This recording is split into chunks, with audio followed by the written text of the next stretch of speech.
Boa noite aos meus amigos advogadas, às minhas amigas advogadas, demais operadores do direito, estudantes e todos aqueles que estão acompanhando a nossa transmissão. Hoje é um dia especial. A OAB Sorocaba, a 24ª subseção e a Comissão de Direito Médico da OAB Sorocaba recebe para esta conferência, a primeira do ano, um dos grandes juristas da atualidade, com certeza um dos maiores da nossa história. O professor Alisson Leandro Mascaro é advogado, professor da Faculdade de Direito da Universidade de São Paulo, livre docente em Filosofia e Teoria Geral do Direito pela Universidade de São Paulo, doutor em Filosofia e Teoria Geral do Direito pela Universidade de São Paulo, onde também é graduado. O professor Alisson possui inúmeras obras, das mais importantes, e eu vou destacar algumas, como Introdução à Filosofia do Direito e Filosofia Política, Crítica da Legalidade do Direito Brasileiro, Utopia e Direito, Filosofia do Direito, Estado e Forma Política, Crise e Golpe e Crise e Pandemia. Professor Alisson, em nome da OAB Sorocaba, e neste momento representando o presidente Márcio Leme, que também é seu admirador, eu lhe dou as boas-vindas e agradeço imensamente por ter aceitado o nosso convite. É uma honra tê-lo conosco.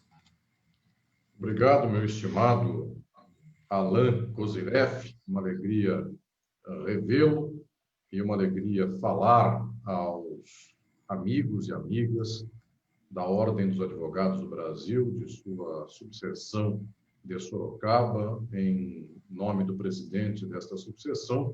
Cumprimento a todas e todos deste espaço tão querido da Ordem dos Advogados do Brasil, e sendo esta uma conferência que vai disponível para outros ambientes, mediante as plataformas eletrônicas, cumprimento também neste momento as senhoras e os senhores que nos acompanham e que venham, inclusive, futuramente acompanhar esta aula. Portanto, minha saudação muito especial a todas e todos. Lembrando que sempre tive, como o próprio Alain foi meu aluno, sempre tive muitos alunos de Sorocaba, uma terra muito querida, e tenho um colega da minha Faculdade de Direito da Universidade de São Paulo, o professor José Augusto Fontoura Costa, que é um sorocabano de escolha e é certamente alguém de muito convívio e muito apreço nesta querida cidade de Sorocaba. Então, vai o meu abraço a todas e todos, e eu faço aqui também, mais uma vez, em nome do Dr. Alain Kozireff, nesta ocasião. Agradeço, professor. Fui aluno do senhor com muita honra e fui aluno também do professor José Augusto Fontoura Costa, tanto na graduação, e foi meu co-orientador também no mestrado. Para mim, uma dupla alegria aqui. O nosso tema, o tema que a gente escolheu para abordar essa nossa conferência, crise, pandemia e direito da saúde. Creio que tema mais relevante para este momento não exista, né? E gostaria de saber qual o pensamento do senhor sobre esse momento que nós vivemos atualmente.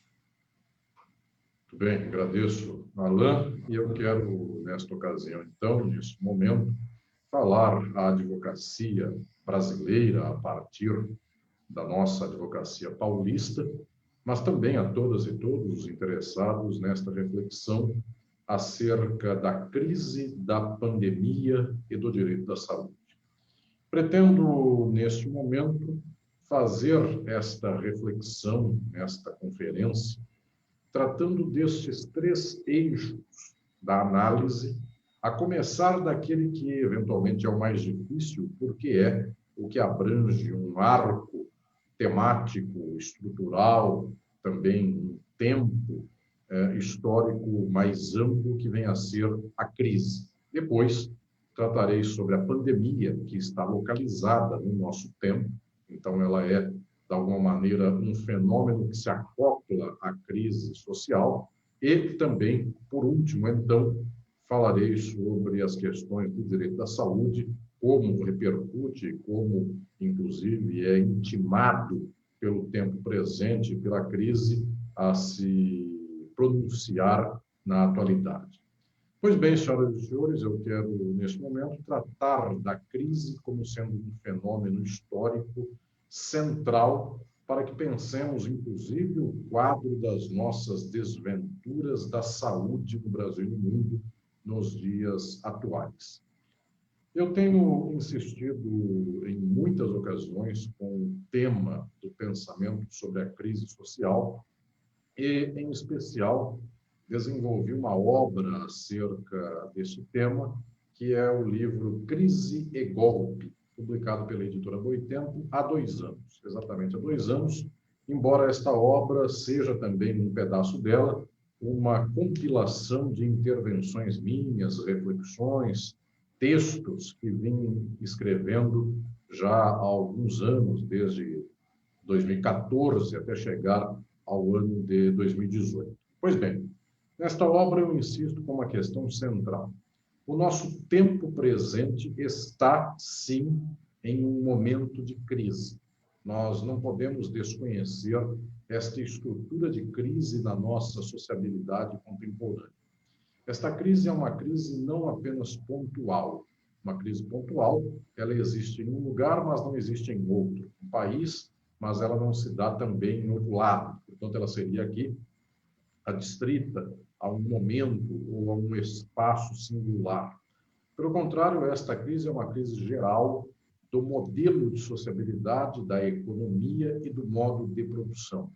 Portanto, é uma crise do modo de produção capitalista, é uma crise do capital, que teve, eventualmente, o seu símbolo mais visível, mais posto para a compreensão de todas e todos, naquela que foi a chamada crise de 2008, quando, então, os mercados financeiros do capitalismo central tiveram um derretimento extraordinário e nos próprios Estados Unidos, que são basicamente o sustentáculo da acumulação capitalista nos dias de hoje, por lá houve a necessidade de uma intervenção estatal, tirando daquilo que é a riqueza social, para aplicar esse dinheiro aos bancos, aos grandes especuladores do mundo inteiro, de tal sorte que a exploração bancária se salvou e, desde lá até hoje, no mundo todo, esta especulação, inclusive, aumentou à custa de outros setores sociais que regrediram a sua capacidade, inclusive, de organização, seja industrial, seja comercial, seja agrícola ou de prestação de serviços. Então, o que temos desde este momento é um apogeu desta crise do capital. Claro, esta crise não começou em 2008. Em 2008, ela teve, volto a dizer aqui, um momento simbólico, um momento nodal, decisivo, de manifestação. Esta crise já vinha de antes e esta crise se arrasta até os dias atuais. Eu quero aqui insistir com a ideia que venho explicando em meus livros, em minhas obras, em minhas aulas, que é a noção de que esta crise, em específico do capital, ela tem uma característica muito própria. Ela se deve a um modelo muito particular de acumulação e de regulação da sociedade, que é o modelo que nós chamamos pós-fordista.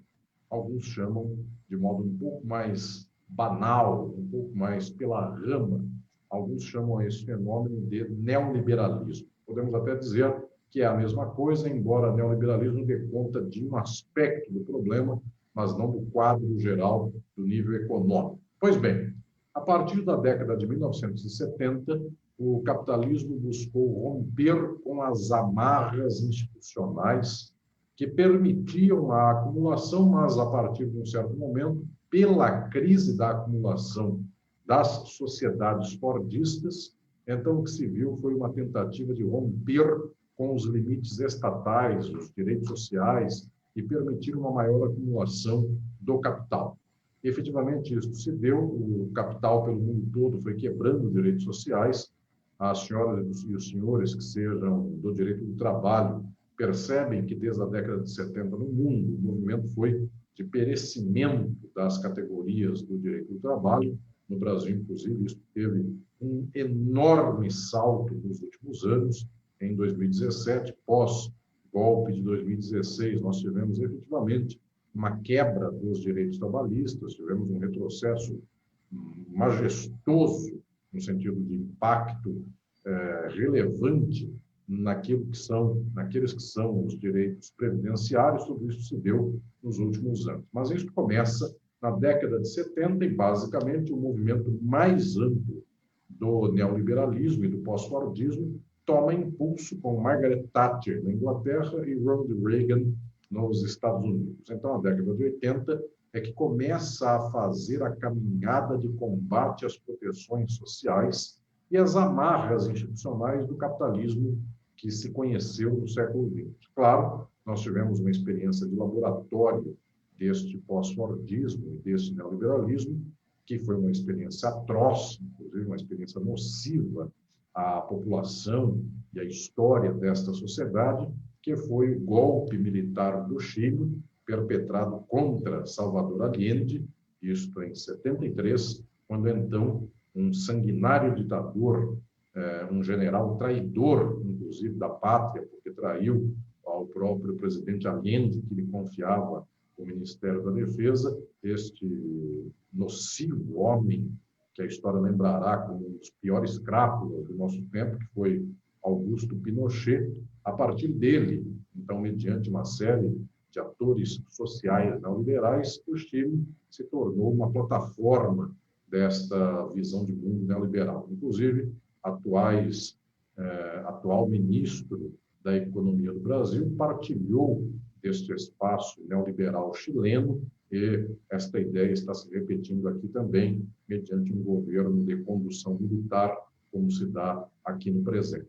Pois bem, estas experiências vão quebrando o solo das amarras do capitalismo como se conhecia em meados do século XX, e o resultado disso é uma desenfreada acumulação de capital nas mãos, inclusive, principalmente do mercado financeiro, em mãos especulativas, e um destroço geral das sociedades e daquela que era a organização típica do capitalismo desenvolvimentista, ou chamado por alguns de bem-estar social. Esse capitalismo de bem-estar social não dava ao povo e à classe trabalhadora as melhores condições, dava o mínimo para que as revoltas sociais não acontecessem e para que a máquina da reprodução da acumulação pudesse se reiterar. Isso também foi se tirando com o passar do tempo, de tal modo que começam as privatizações no Brasil, desde Fernando Collor, em 1990, passando por Itamar Franco, Fernando Henrique Cardoso, até mesmo por um momento do governo Lula e Dilma, embora esses governos tenham feito uma lógica parcialmente distinta disso, mas tomam mais envergadura ainda depois com os governos que vêm após o impeachment de Dilma Rousseff e o golpe que se sucedeu. Pois bem, então o que estou dizendo aqui é que temos um momento das sociedades capitalistas no qual a crise se cura com mais crise. Portanto, ao invés de dar condições ao povo, ao invés de dar direitos sociais, para que nós tenhamos, inclusive, uma reativação do mercado interno, da demanda de consumo, as sociedades quebram a própria lógica do consumo, quebram a força da dinâmica salarial, a massa salarial, na porcentagem que ela representa na economia, e estas sociedades, portanto, retroagem, sofrem aqui processos depressivos na economia e sofrem também um esgarçamento social notável.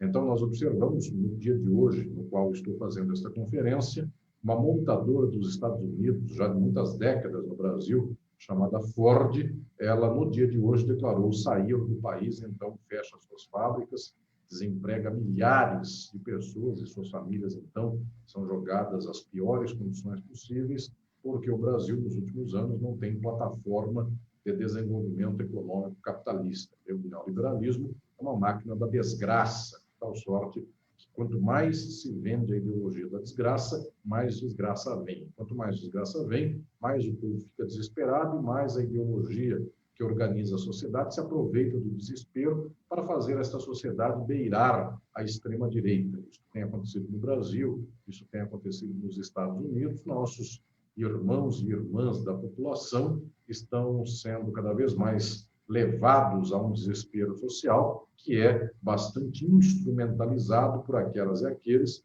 que se servem disso para uma repressão social de perfil de extrema-direita, e vemos este quadro muito flagrante em nossa realidade social. Pois bem, eu quero insistir que a crise social presente é uma crise da acumulação capitalista.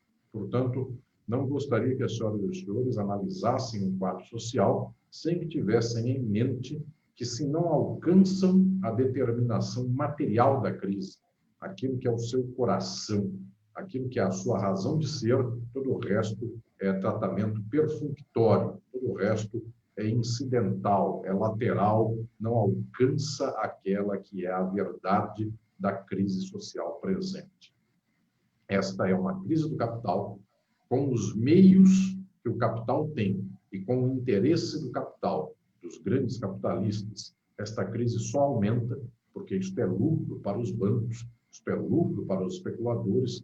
Cada empresa a mais que vai à falência, mais o banco a toma a preço de banana, e mais então nós temos esta dinâmica da acumulação capitalista aumentando. No Brasil, o ano de 2020, que acaba muito recentemente, dias atrás, este ano viu, com a pandemia, a economia brasileira naufragar. Portanto, neste ano, sai o resultado do crescimento anual, o setor de serviços decaiu profundamente, porque aquele e aquela que prestam serviços não tem mais um mercado consumidor de quem possa pagar a estes serviços. A agricultura decaiu, também decaiu violentamente a indústria e o comércio. E, pasmem, num quadro de pandemia, onde toda a economia naufraga, os bancos lucraram extraordinariamente. Então, a crise do capital é muito favorável aos bancos, aos especuladores. E, claro, a classe trabalhadora, a classe média e os capitalistas não banqueiros tomam uma ideologia dos bancos, porque é a ideologia dos especuladores que domina o quadro social do mundo, e batem palma para as privatizações, para o fim dos investimentos sociais, de tal sorte que o capitalismo está numa máquina viciosa, de tal maneira que cada vez mais a crise aumenta. Não tenho dúvida, senhoras e senhores, esta crise do capital, esta crise não se diminui deste jeito pelo qual se propaga, não é cortando gastos que essa crise há de acabar, muito pelo contrário, ela só propaga com esta forma que se tem feito, dando golpe, aumentando a desgraça social, retirando direitos sociais, isto é, a prosperidade da desgraça,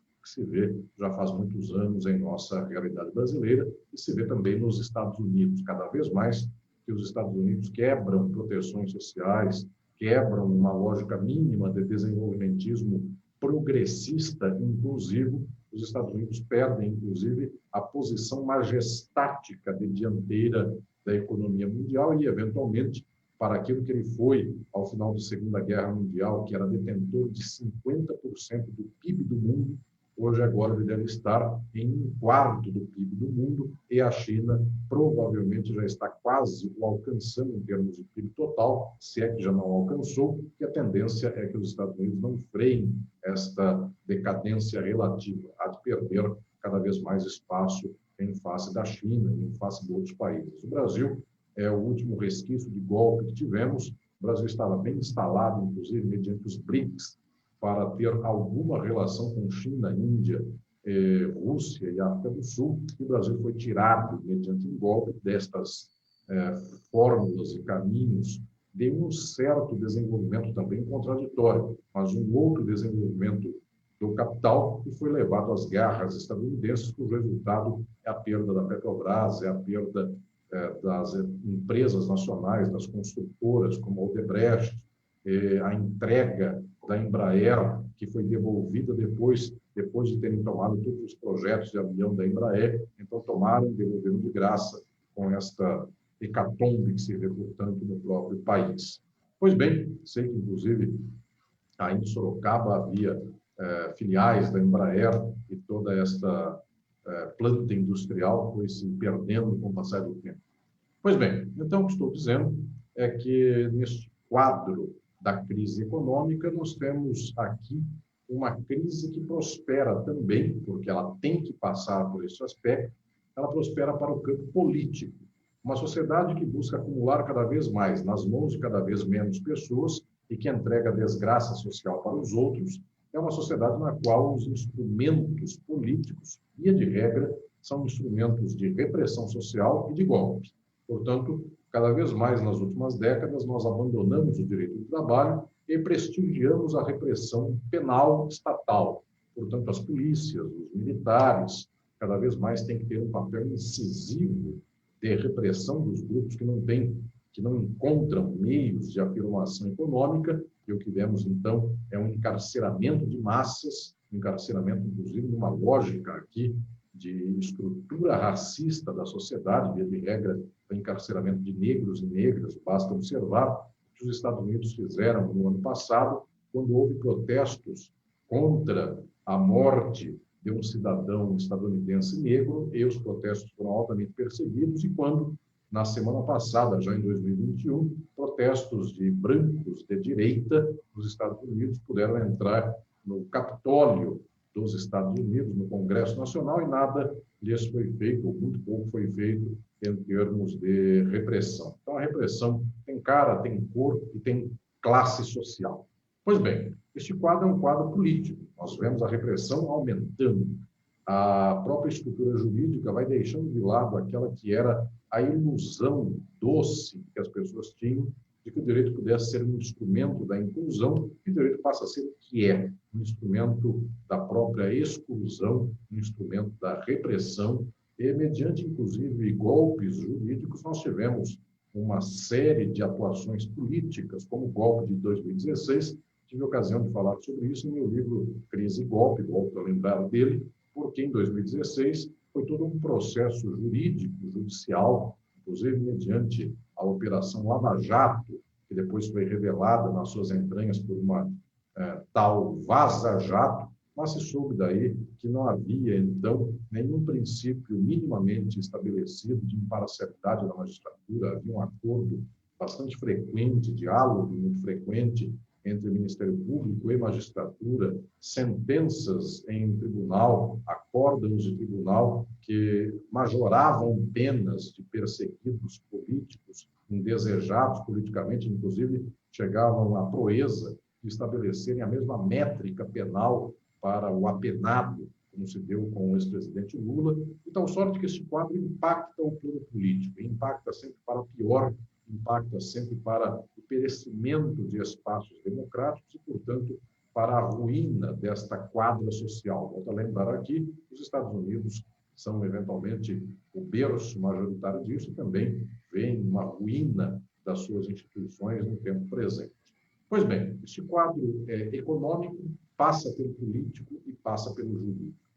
E este quadro alcança, inclusive, uma etapa a mais, quando, então, de modo inesperado, e o inesperado aqui é entre aspas, este inesperado não é tão inesperado, porque um capitalismo que se põe como organizador da própria economia é uma lógica de modo de produção que destrói o meio ambiente, por causa disso, majora, aumenta problemas ambientais de saúde, e então, em um certo momento, nós temos um impacto inesperado, mas volto a dizer, esperado, sem que se saiba que seria isso. Tivemos, então, a pandemia, que graça pelo mundo todo e destrói as possibilidades, eu diria, muitas vezes mínimas, de vida nesta sociabilidade. E já vamos para praticamente um ano de pandemia que obriga as sociedades mundiais à reclusão, que obriga as pessoas a cuidados redobrados,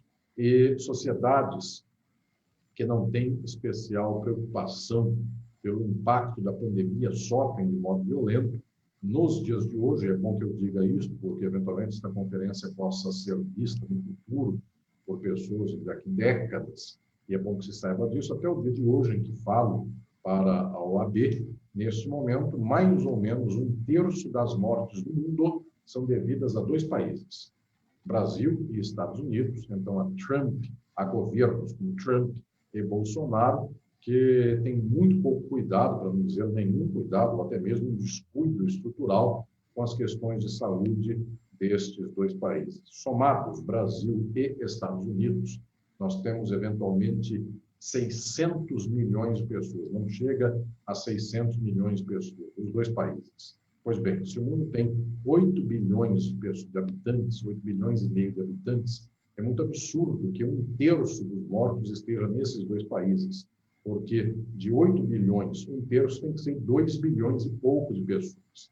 Então, nós não vamos ter aqui uma proporção razoável. Estados Unidos e Brasil têm matado mais que a meta, porque, efetivamente, estas sociedades estão sendo insufladas para que haja um descuido em relação à pandemia, inclusive, muitas vezes, com uma certa tentativa de combate à ciência contra, inclusive, a vacina, contra o crédito que se deve dar ao isolamento social, à máscara e coisas mais. Pois bem, então, nesse momento chega a pandemia, e a pandemia traz um elemento a mais para a crise do capital. O capital não estava numa situação boa e a pandemia levou à crise. Muito pelo contrário, o Brasil entrou no ano de 2020 em recessão. Portanto, é bom que se lembre, não havia pandemia e o Brasil estava em recessão. E a pandemia aumenta a recessão. Obviamente, ela desgraça uma desgraça, ela torna essa desgraça ainda mais desgraçada. Portanto, a pandemia aqui é um aumento quantitativo de uma desgraça que qualitativamente nem se deve à própria pandemia. A desgraça qualitativamente é da sociedade capitalista, uma sociedade que tem que produzir para acumular nas mãos de alguns e o resto que não tem que trabalhar para estes alguns. Portanto, eu quero lembrar aqui que a pandemia só pode ser pensada no quadro social de um desarranjo econômico. Eu tive a ocasião, prezado Alain, de publicar em meados deste ano de 2020, faz poucos meses, faz 6 meses, tive a ocasião de publicar um pequeno livro chamado Crise e Pandemia, publicado pela editora Boitempo, também, que é a mesma editora do meu livro Crise e Golpe. Pois bem, neste pequeno livro, eu tive a ocasião de falar sobre o impacto da pandemia e do porquê, provavelmente, a pandemia não seria um momento de virada social, mas, pelo contrário, de esgarçamento ainda maior da crise existente. Eu tenho aqui, então, a oportunidade de lhes dizer que esta crise da pandemia encontra a crise do capital e não resolve, não melhora a crise do capital. Pelo contrário, só majora o problema do capital. Isto se deve ao fato de que o capitalismo, em crise nos últimos 30 e 40 anos, em crise do pós-fordismo, em crise do neoliberalismo, ele vem sistematicamente cortando a intervenção social, o bem-estar social. Multidões estão desempregadas e sendo desempregadas. Não têm condições mínimas de salubridade ambiental, de higiene, de teto para morar, então as condições de saúde estão muito precarizadas. Também o neoliberalismo tem cortado as verbas de hospitais, saúde pública, de indústria farmacêutica nacional, e o nosso SUS tinha sido recentemente, no governo Temer, ele tinha sido praticamente trucidado, porque fez-se uma normativa no Brasil, uma horrível normativa inconstitucional, flagrantemente inconstitucional, mas declarada constitucional pelo STF brasileiro. Então, aquilo que se declara como constitucional é, embora flagrantemente contra os princípios constitucionais, que foi o teto dos gastos. Esse teto atinge diretamente a saúde pública do Brasil. Portanto, nesse quadro no qual a saúde pública brasileira vinha sendo rebaixada, no qual o SUS vinha sendo trucidado, chega a pandemia. A pandemia poderia fazer com que nossa gente tivesse uma leitura distinta e lutasse para que este momento de perecimento das condições sanitárias, das condições políticas e institucionais se revertesse. Eu até alertei em crise e pandemia que esta seria uma hipótese, caso a fome do povo fosse extraordinária, caso o povo pudesse furar o cerco de quem mobiliza ideologicamente o próprio povo. Mas isto é difícil de acontecer e não aconteceu no caso brasileiro, também no caso estadunidense. O povo foi instigado a sair de casa, inclusive com preconceitos muito absurdos como estes de machismo e homofobia, que diziam assim: quem usa máscara é homossexual, e se aproveitavam de preconceitos instalados na sociedade, é mulherzinha, como se isto fosse um desmérito, mas para uma sociedade forjada numa tradição machista, patriarcalista, isto, para o ouvido de muita gente, foi também um veneno mortal. Pois bem, Então, estou dizendo que a pandemia esgarça um tecido social já esgarçado. E o nosso SUS, a saúde pública e coletiva do Brasil, não teve melhores cuidados, muito pelo contrário. Eu falo às senhoras e aos senhores no dia de hoje, eu tomarei cuidado aqui de vê-lo, é dia 11 de janeiro de 21. Pois bem, neste dia de hoje, até agora, nós não temos um plano de vacinação definitivo no Brasil. E a vacina já se anuncia que muitos países, e o próprio Brasil buscou fazê-la, anuncia-se isso desde o início da pandemia. E até agora nós não temos sequer seringa, que dirá o que colocar dentro da seringa. E foi anunciado por esses dias pelo ministro da Saúde, que não é da saúde, ele historicamente não tem nenhuma relação com esta área da saúde, é general de exército, de outra área. Ele anunciou que no dia D, na hora H, ele dará a vacina para o Brasil todo. Apenas deixou de falar qual será o dia D, qual será a hora H. Portanto, apenas anunciou que haverá um tal dia D e uma tal hora H, onde então a vacinação ocorrerá. Pois bem, então, e o X do problema também não foi anunciado, nem sua resposta. Só sabemos que esse problema tem um X, como já dizia a música do Noel Rosa, do X do problema. Pois bem, então o que estou falando aqui é que este momento nosso é um momento que, por conta das estruturas econômicas, políticas, institucionais, da ideologia que forja a sociedade, das instituições jurídicas que vêm sendo dilapidadas e o jurista, poucos juristas e poucos raros e raras, bravios e bravias protestam contra esse desmonte. Esse quadro todo, a pandemia não nos permitiu virar o jogo. Pelo contrário, este jogo foi cada vez mais esgarçado. Portanto, eu chego agora à questão específica daquele que é o problema do direito da saúde, nesse quadro de crise geral do capital e no quadro de pandemia. O direito da saúde, ele se estrutura no Brasil mediante um movimento amplo que se deu na década de 80, em especial, e que na Constituição de 1988, na nossa Constituição Federal, depois da ditadura militar, organiza um modelo de saúde pública e coletiva, que é o SUS, Sistema Único de Saúde.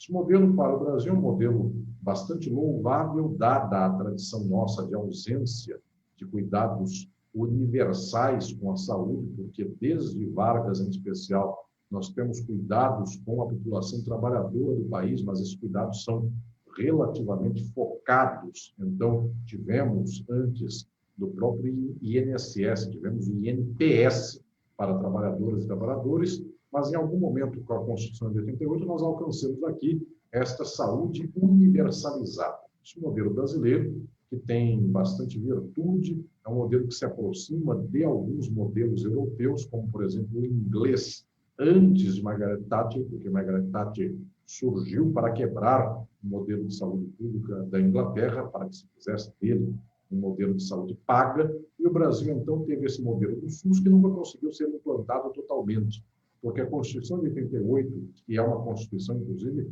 pouco progressista, as pessoas imaginam que ela é uma Constituição altamente progressista. Ela foi feita pelo centrão daquele tempo para frear conquistas sociais, inclusive. Então, os partidários, os deputados e senadores de esquerda e progressistas daquele momento eram muito poucos e só tiveram um condão de poder disputar parcialmente aquela Constituição. É uma Constituição, em muitos momentos, conservadora, em algumas circunstâncias, inclusive reacionária, mas ela legou, naquilo que diz respeito à saúde, uma certa mudança de patamar nas condições de saúde. Esta Constituição não conseguiu, no que tange à saúde coletiva, a sua total implantação no Brasil, porque desde a década de 90, quando a Constituição se promulga, logo em seguida já vem os tempos neoliberais, que lutam e agem contra os princípios constitucionais. Então, de 89 até os dias de hoje, foram raros os momentos e raros os governantes que efetivamente deram guarida aos princípios constitucionais no que tange ao direito da saúde da Constituição de 88. E, de regra, esgarçaram, dilapidaram o próprio modelo de direito da saúde do Brasil. Pois bem, este modelo pauta-se na nossa realidade por uma certa dicotomia que não deveria existir. Esse modelo de saúde universal, é um sistema único, universal de saúde. E esta primazia coletiva da saúde tem que ser feita mediante o munus, a responsabilidade, o dever do Estado. Portanto, o que se quer dizer aqui, neste quadro do Sistema Único de Saúde no Brasil, é que existe toda uma sistemática da saúde que é de direito público e cabe, portanto, ao público, naquilo que é a organização do Estado e do direito, fazer a estruturação do sistema de saúde. No entanto, a economia capitalista não gosta ou desprivilegia sistemas sociais que sejam majoritariamente estatais e que não sejam dominados pela lógica da acumulação direta das empresas. Eu tenho que lembrar aqui que o Sistema Único de Saúde não é socialista, é dentro de uma sociedade capitalista e, portanto, ainda que organizado pelo Estado, o Estado compra insumos, o Estado paga por serviços e, portanto, esta lógica é capitalista. Mesmo essa não se quer, porque se quer que a saúde seja majoritariamente privada. E nas últimas décadas nós vemos uma disputa entre lutas progressistas pela saúde pública e contra-revoluções, contra-marchas da luta social, que são em desfavor da saúde coletiva e em favor da acumulação privada. Isso ganhou, a acumulação privada ganhou, depois do golpe de 2016, sob o governo Temer, volto a dizer aqui, foi implantado o teto constitucional dos gastos públicos, de tal sorte que a saúde pública do Brasil foi toda ela desestruturada nos termos da sua organização de financiamento, nos termos do direito financeiro. Portanto, nesta lógica geral, o que nós temos é, cada vez mais, um crescimento de uma saúde que se pensa em termos privados, em termos de acumulação, e uma massa da população abandonada à própria sorte. Claro, os ricos do Brasil, que buscam acumular e pensar que eles cuidam da sua saúde, o resto que se vire, eles têm muitas vezes exemplos de que são demonstrações de que a saúde não pode ser pensada apenas no plano individual. A pandemia é um desses. Portanto, numa hora de uma organização sistêmica da sociedade, não adianta dizer que se tem um hospital particular com plano de saúde, porque a pandemia se pega em qualquer lugar de qualquer pessoa. Portanto, não serve apenas pensar a saúde privada. E, claro, há uma tentativa reiterada de manter os privilégios privados no que tange à saúde. Vejamos nós estas reiteradas posições nos dias de hoje de que quem tem plano privado de saúde tem que ter uma primazia de vacinação pelos seus planos de saúde, porque se eles importarem primeiro, sendo eles particulares, seus clientes é que recebem as vacinas. Portanto, é um desprivilégio daquele espaço coletivo da saúde pública. Tive a ocasião também de publicar com mais detalhe neste semestre um estudo sistemático sobre a saúde pública neste livro aqui, As Consequências da Covid-19 no Direito Brasileiro, uma obra coordenada pelos amigos, advogados Walter Eduardo e Rafael Valim, e publicada pela editora Contracorrente. Meu artigo, inclusive, é o artigo que encerra a obra, o artigo que fecha a obra, artigo no qual eu reflito sobre a característica da saúde pública no Brasil e do direito da saúde no Brasil com a pandemia. E, senhoras e senhores, eu quero, neste momento, chegar à reflexão talvez mais decisiva no que tange ao direito da saúde na pandemia e na crise. Quero anunciá-la, estimado Alain e senhoras e senhores, para a reflexão do nosso tempo, para que possamos iluminar os caminhos do nosso tempo. Há alguns que imaginaram que a pandemia pudesse fazer com que a consciência se abrisse e a sociedade, então, deixasse de lado o desmonte do direito da saúde e nós pudéssemos remontar o Sistema Único de Saúde do Brasil.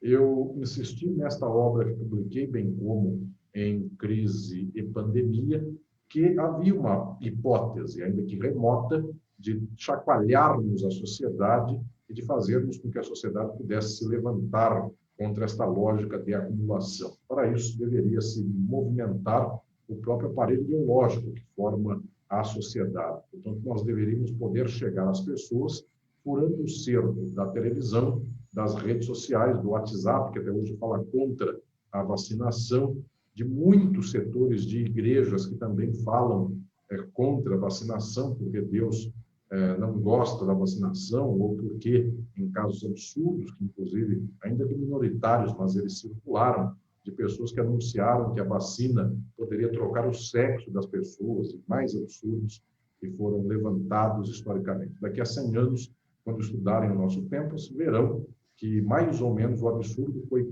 tal e qual há 100 anos atrás do Brasil, quando houve a revolta da vacina. Portanto, é um processo reiterado no mundo da ignorância social sendo manipulada em favor dos objetivos os mais escusos, dos interesses, inclusive, da acumulação e da manutenção de nichos de poder de setores sociais. Pois bem, havia uma hipótese de que nós mobilizássemos a sociedade para virar a página desta história atroz do capitalismo, de sua última faceta, que é a neoliberal. No entanto, eu anunciei nas duas obras que provavelmente a força do capital seria tamanha, e a força, inclusive, do domínio ideológico do capital e dos poderes arraigados seria tamanha também, que nós enfrentaríamos um quadro de piora da situação social. Porque, inclusive, o SUS não daria conta do recado, e, inclusive, isto reforçaria para os ricos e ricas a noção de que o SUS devesse ser efetivamente canibalizado e que quem tem dinheiro é que deveria pensar apenas na saúde privada. Senhoras e senhores, eu quero, nesta noite, nesta conferência, chegar ao último momento desta minha reflexão e dizer a todas e todos que a dicotomia entre um direito público da saúde, público coletivo, que prestigie o SUS, que se faça fincado nos princípios constitucionais de 1988, e uma total destruição dos princípios constitucionais, da própria lógica constitucional de 88, em favor da privatização da saúde, portanto, contra a saúde coletiva do Brasil, esta dicotomia está sendo vencida pela saúde privatizada. Então, o processo que já acontece há alguns anos em nosso país, esse processo não foi freado, esse processo não levou aqui um contra-influxo, muito pelo contrário, esse processo está se acelerando. 2 semanas depois que estoura a pandemia no Brasil, o governador, ora caçado do Rio de Janeiro, o ex-governador de nome Wilson Witzel, que é ex-juiz, inclusive alguém da área jurídica, ele declarou e, naquele tempo, começou a apressar a privatização da SEDAI, Companhia de Água e Esgoto do Rio de Janeiro, em pleno início da pandemia, quando as pessoas precisavam, mais que tudo, da água e do esgoto, inclusive precisavam lavar a mão e precisavam tomar banho nas favelas, comunidades, subúrbios do Rio de Janeiro, e então a água, nesse momento, se pôs a ser privatizada. Ou seja, não houve uma reversão da privatização neoliberal, ora em curso no país. Muito pelo contrário, houve uma majoração desta desestruturação social. Então, nos dias de hoje, o que se vê é, de algum modo, em setores minoritários, uma consciência da importância da saúde pública, mas esta luta não alcança as massas. Esta luta, inclusive, não consegue ter voz na sociedade porque os aparelhos ideológicos sufocam esta voz. Então, a televisão não fala em favor do SUS. Então, o celular, a extrema-direita que manipula as redes sociais também não fala em favor do SUS, fala contra, fala inclusive contra a vacinação. Senhoras e senhores, o momento presente do direito no Brasil, no que tange ao direito da saúde, é um momento horrível, um momento no qual, inclusive, a nossa organização social não está simplesmente não podendo ganhar e avançar, está perdendo casas, está destruindo aquele pouco, inclusive mal organizado, que já tivemos. Mal organizado porque lhe faltavam verbas, não porque lhe faltassem pessoas devotadas à saúde pública e coletiva do Brasil. Sempre houve pessoas notáveis que lutaram pelo SUS, no entanto, sempre houve um combate sistemático, em especial um combate financeiro ao próprio SUS, às políticas que organizam o SUS.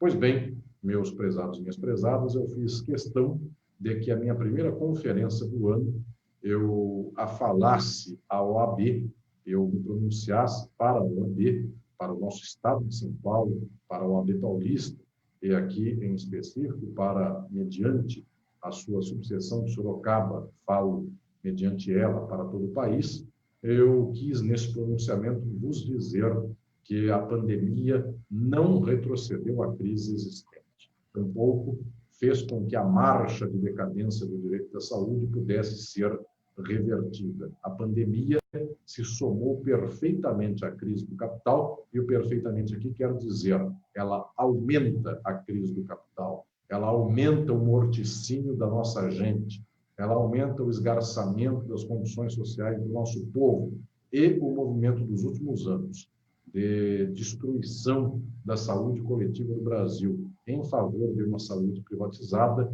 O que se tem no Brasil até o presente momento é isso. Sou feliz em poder contar com as senhoras e com os senhores numa caminhada de conscientização e de mobilização no sentido contrário. Sou triste porque esta caminhada tem rendido muito poucos frutos. Nossa história é uma história de involução, mas sou esperançoso de que, por meio desta nossa consciência, por meio desta nossa união, quem sabe nós possamos mobilizar as massas e, quem sabe, as próprias massas possam defender aqueles princípios que até agora são tão abomináveis, são levados a ser pensados como abomináveis pelas pessoas e que são maravilhosos, os princípios da solidariedade, os princípios da publicidade, os princípios da coletividade na saúde, que não conseguem ser enraizados plenamente numa sociedade da acumulação, que é uma sociedade capitalista. A minha esperança maior é que um dia nós consigamos suplantar a sociabilidade do capital e da acumulação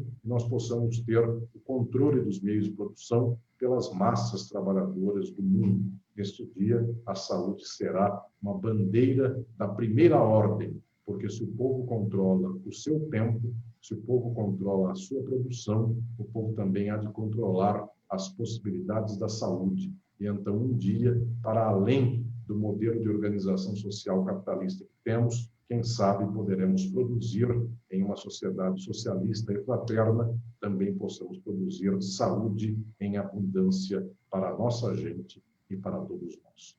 Obrigado. Obrigado, professor Alisson. Palavras que tocam nossa consciência e nosso coração. Muito obrigado. Neste momento, eu abro para questionamentos. A nossa audiência está bastante qualificada. No começo da nossa conferência, tinha uma pessoa de Salvador, mandando um abraço para o senhor já aqui. Eu vi alguns colegas, o professor Gabriel Lopes Coutinho Filho, juiz do trabalho da segunda região, também está presente, Eduardo Caselato, que foi aluno do senhor também. Um abraço. Cecília. Pessoal, quem quiser enviar as perguntas, por favor, utilize o chat e eu vou emendar uma aqui. Professor, no ano passado, creio que foi no mês de setembro, eu fiz uma conferência com a professora Amélia Com, também, que foi colega do senhor na Santa Cecília, uma das pessoas que mais brigou pela instituição de um sistema único de saúde. E a mensagem final dela foi: deveríamos batalhar pelo SUS, não é? No entanto, parece que esse debate ele ficou disperso.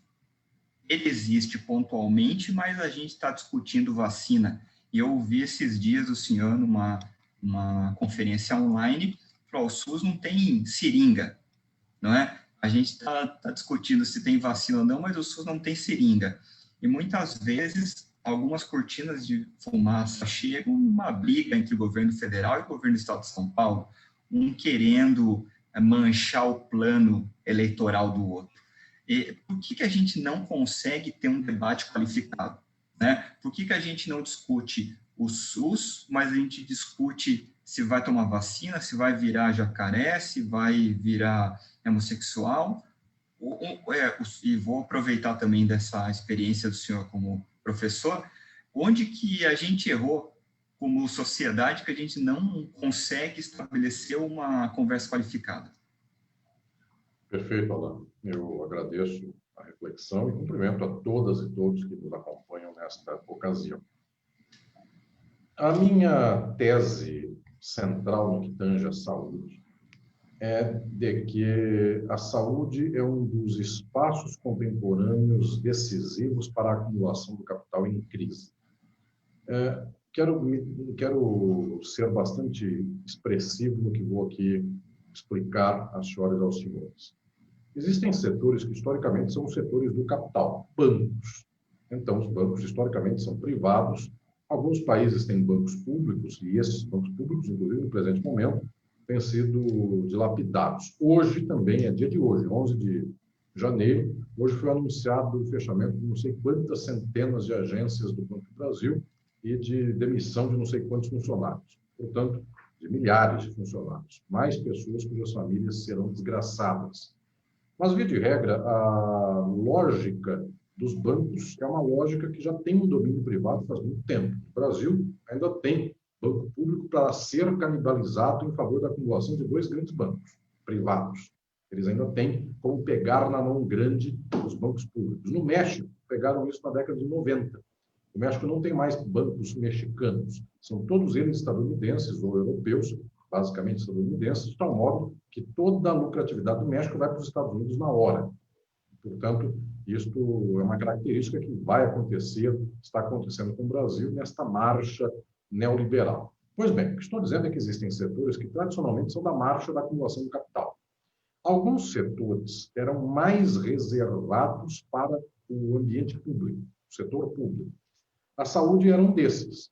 Na Europa, basicamente, a saúde sempre se organizou no pós-Segunda Guerra como saúde pública, saúde coletiva, no sentido de que o Estado aqui, como público, lhe tivesse a dianteira da organização, portanto, da sua lógica, da sua estrutura, do seu funcionamento. Inclusive, a indústria farmacêutica, a indústria da tecnologia da saúde, com muito incentivo estatal.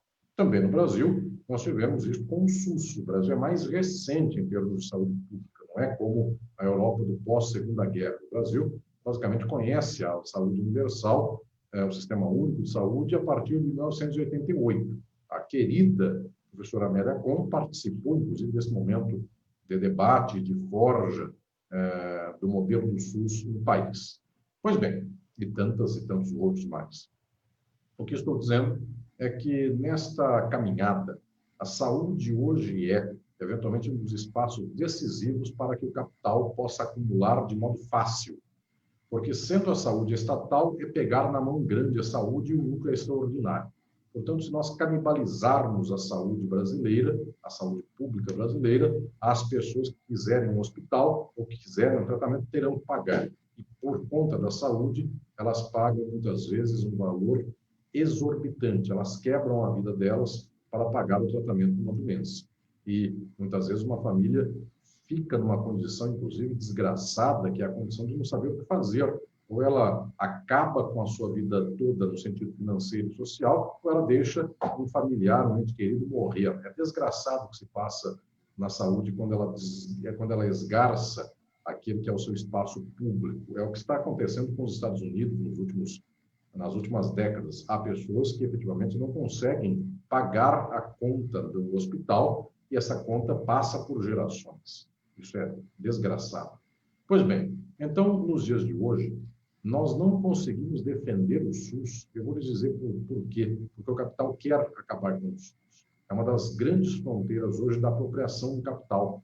Então, como o capital controla os meios de comunicação de massa, controla, inclusive, a formação universitária, controla os espaços do pensamento universitário, controla os espaços do saber. Observem, as senhoras e senhores, o quanto nossos companheiros mesmos da advocacia, companheiros e companheiras, por conta do seu trabalho, trabalham para planos privados de saúde e são obrigados a participar de reuniões, de escolas de formação, de espaços de debate, conferências, nas quais, basicamente, a única linha de reflexão é em favor da saúde privada. E isto é o que paga o salário dessas companheiras e companheiros nossos de advocacia. Salário ou a prestação de serviço que, eventualmente, para estas empresas privadas realizam.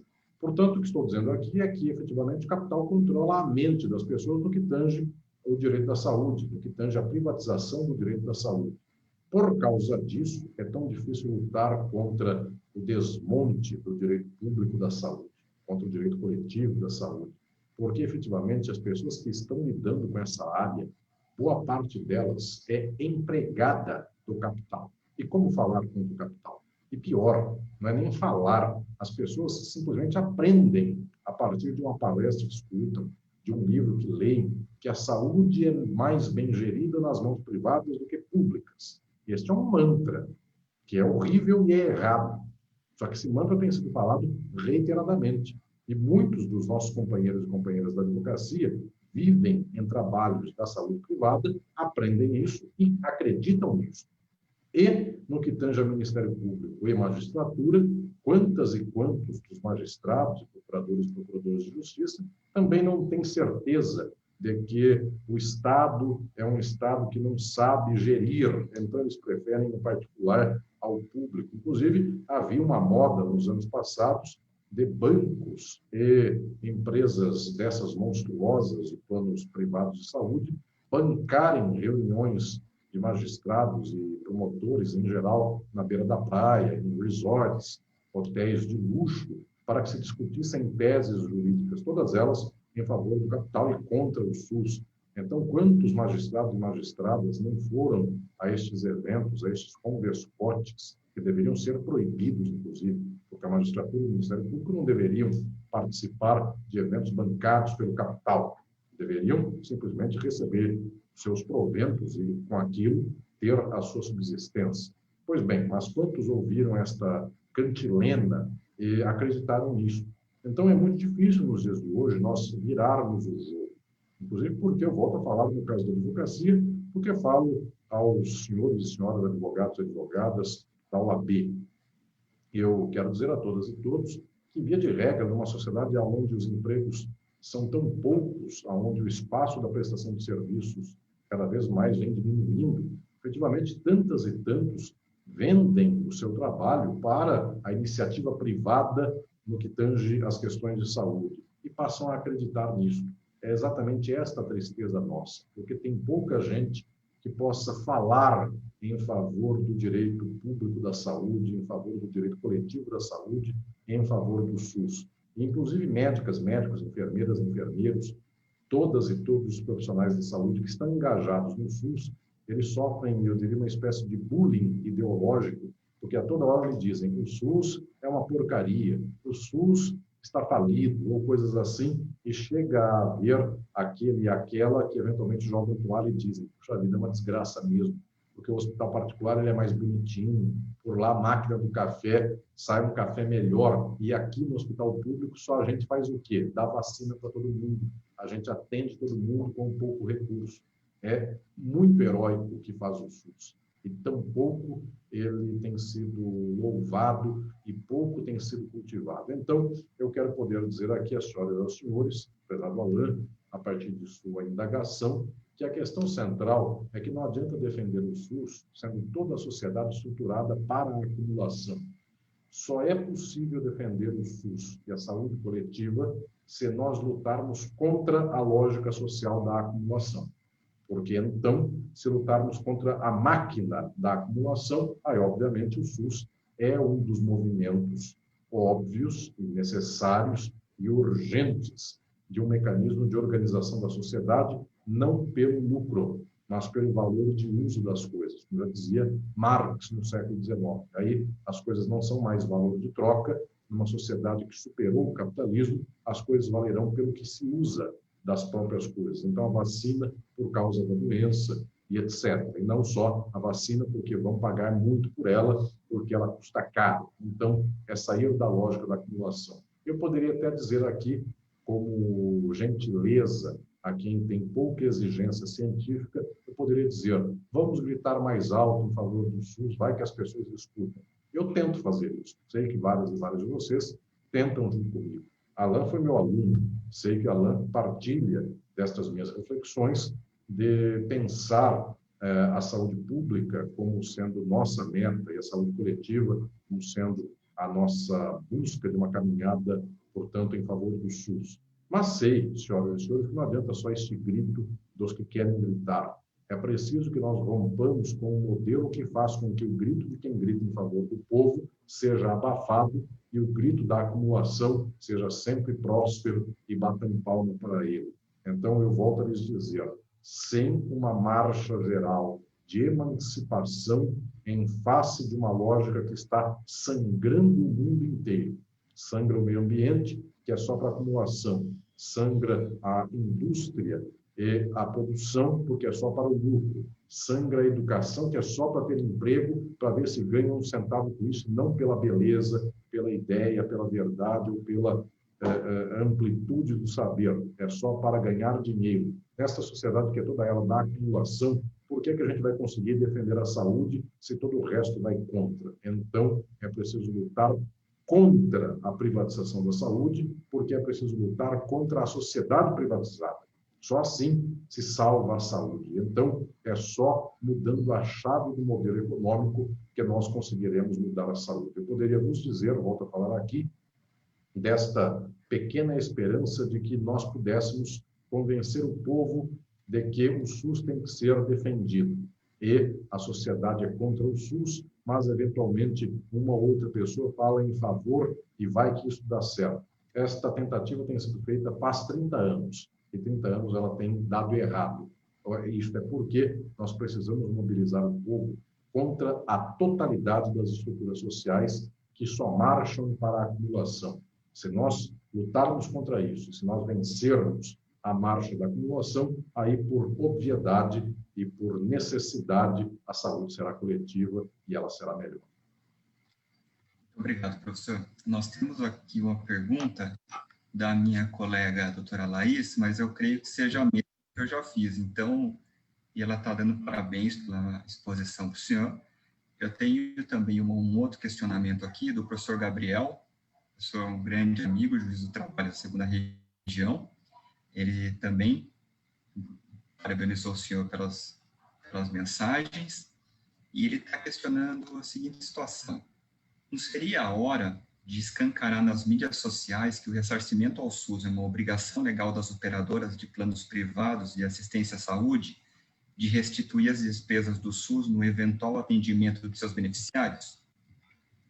Seria, doutor Gabriel, aqui vai meu cumprimento a ele, seria a hora, é a hora. No entanto, toda vez que nós fizermos isso, os planos privados de saúde e os bancos que estão por detrás dos planos privados de saúde, os grandes especuladores do Brasil exterior, eles contratarão os melhores escritórios de publicidade e marketing para fazer memes, para sair pela internet contra a nossa pauta, inclusive do WhatsApp, em favor do SUS. Então, nós faremos aí os memes muito toscos que nós fazemos, e aí haverá uma avalanche financiada pelos planos de saúde de gente defendendo a liberdade, defendendo o seu direito de escolha, onde já se viu. Então, não pensem, as senhoras e os senhores, quando se diz assim, quem toma vacina é um fresco, quem toma vacina é uma pessoa que não tem macheza, e todas essas coisas horríveis que andam se falando por aí. Não pensem que isso é só gratuito.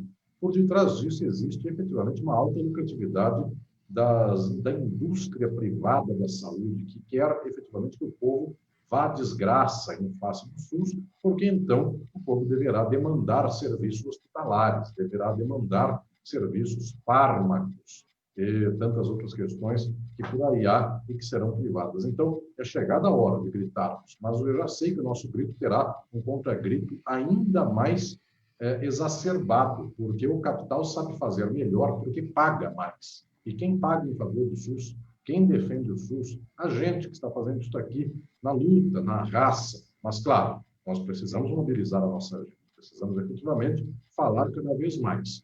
Mas, volto a dizer, não se contentem em salvar parcialmente o SUS, porque enquanto não matarmos o dragão, que é o capital, esse dragão mata a gente. Então, é preciso saber enfrentar frontalmente o capital. Daí eu quero dizer às senhoras e aos senhores, se vocês defendem o SUS, se vocês defendem a saúde coletiva, politizem-se criticamente. Ou seja, engajem-se cada vez mais numa luta revolucionária de transformação do capitalismo, sem o que não há condição de salvar o SUS.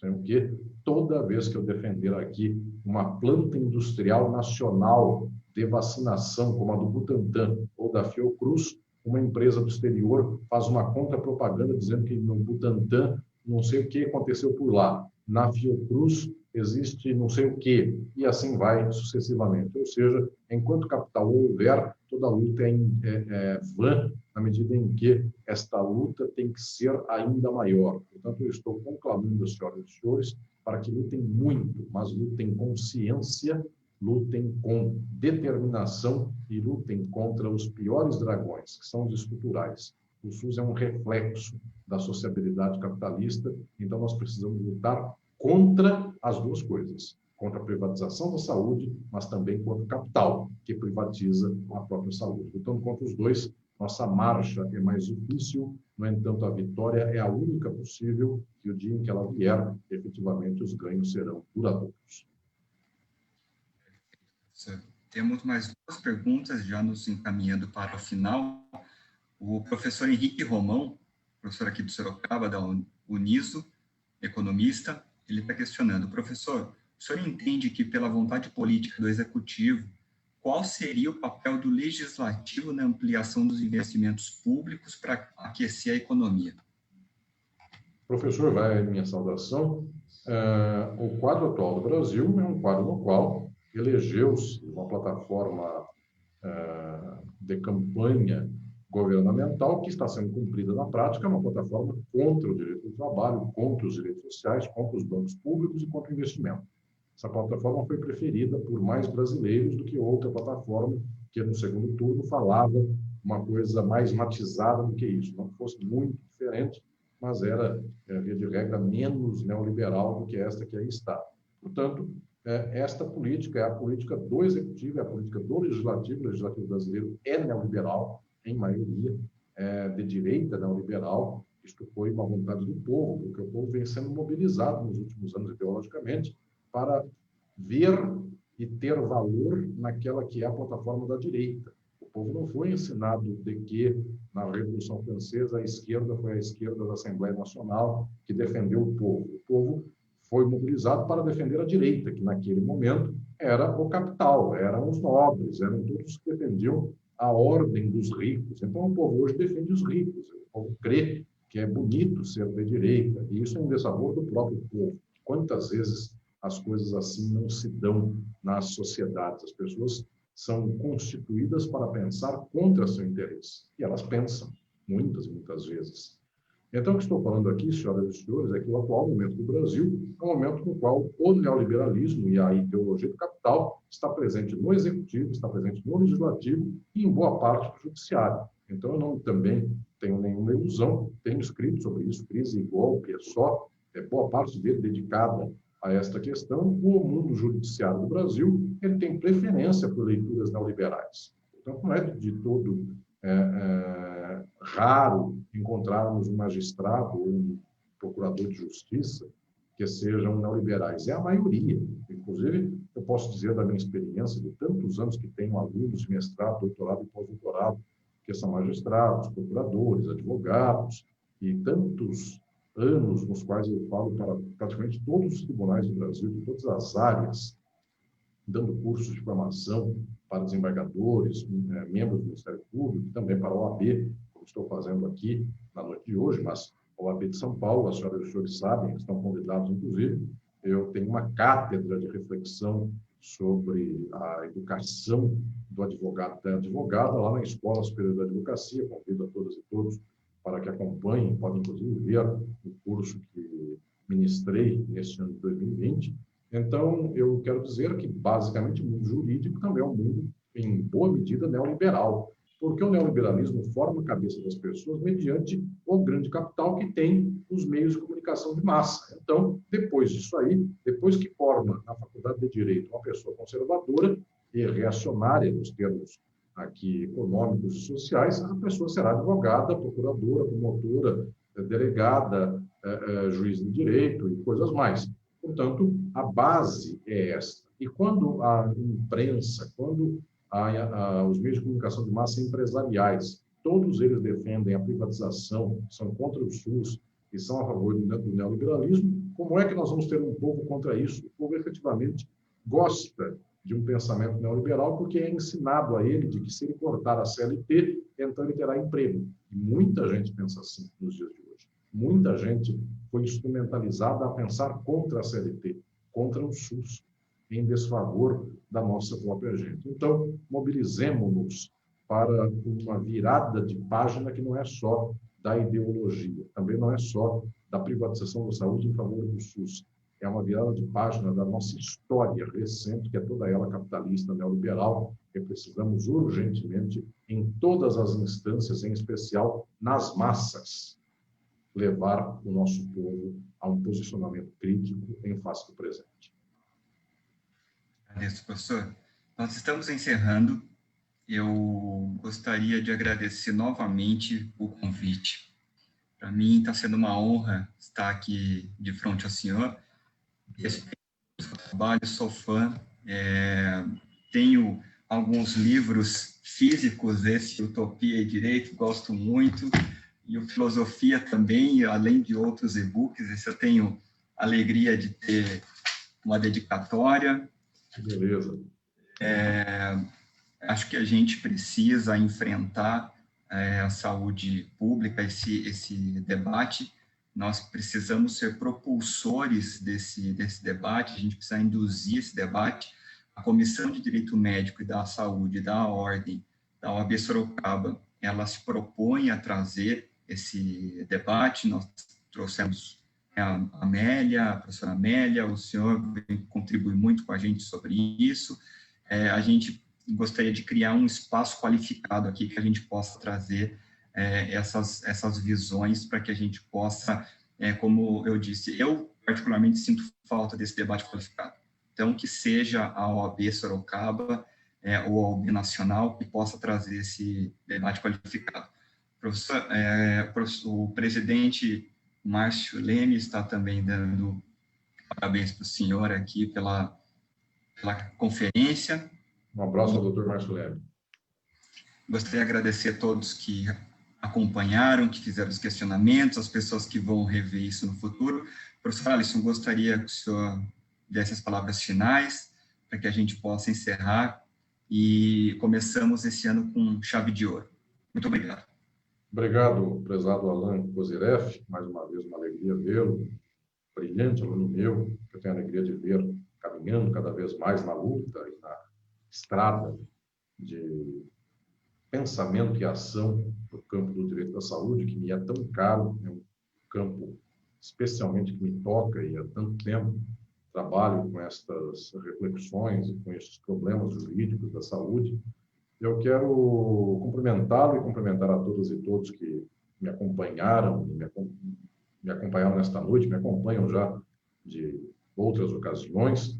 Eu quero lembrar, estimado Alan, que nos meus tempos de criança, eu gostava muito de acompanhar o Campeonato Paulista, quando Sorocaba tinha o famoso São Bento de Sorocaba. São Bento de Sorocaba, exatamente.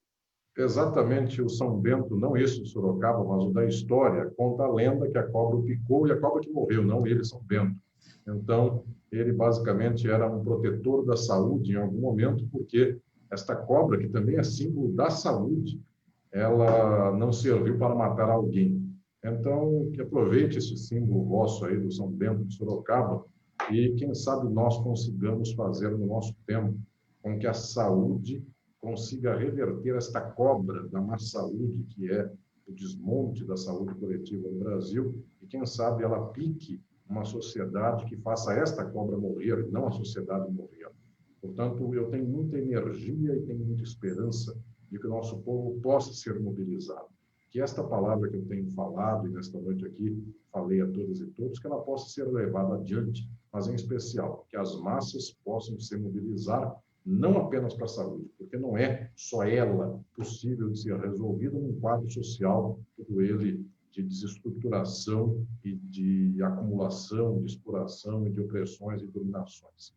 Que nós resolvamos o quadro geral da sociedade. E então, a saúde também será um dos movimentos centrais desta resolução do nosso tempo presente. Pasmem, estamos em um momento muito horrível de nossa história, de grande horror, mas, ao mesmo tempo, eu volto a dizer que haja esperança. Nós não podemos nos dar o direito de jogar a toalha, e muito pelo contrário, eu penso que é preciso, na hora da morte da nossa gente, na hora da doença da nossa gente, esclarecer esta nossa gente de que um mundo no qual tudo seja de todos, este mundo é melhor, porque então também a saúde será um bem coletivo.